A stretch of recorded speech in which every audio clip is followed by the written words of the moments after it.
Hello and welcome to What the F*** Just Happened Today, your essential guide to the daily shock and awe in national politics. I'm Joe Amditis. Let's get to it. It's Wednesday, May 5th, 2023. Welcome to day 834. The Federal Reserve raised interest rates for the 10th time in just over a year, but signaled that it could be done lifting rates.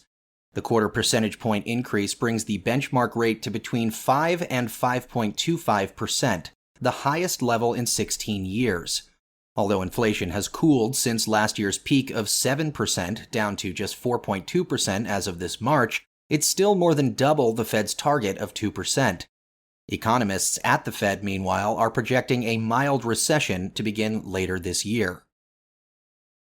Moving on, Mexico agreed to accept non-Mexican migrants and asylum seekers who are deported by the United States when pandemic-era border restrictions end.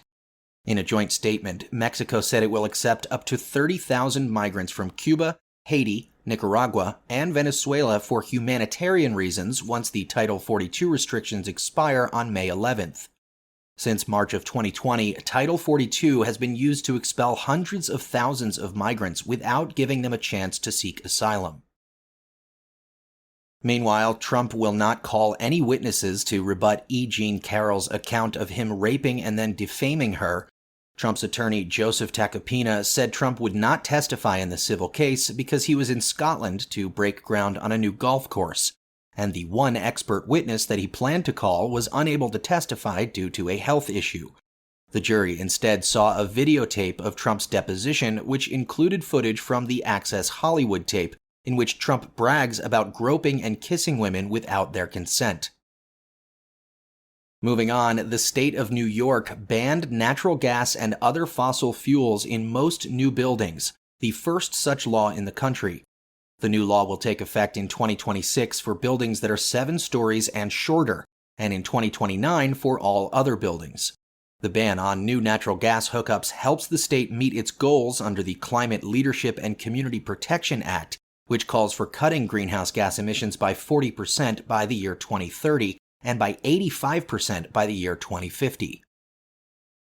And finally, test scores in U.S. history and civics for 8th graders fell to the lowest levels on record.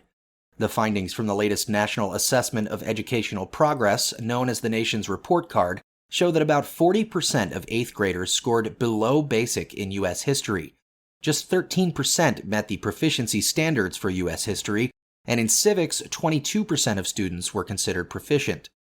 The commissioner of the National Center for Education Statistics said the scores were woefully low in comparison to other subjects, calling it a national concern because the health of our democracy depends on informed and engaged citizens.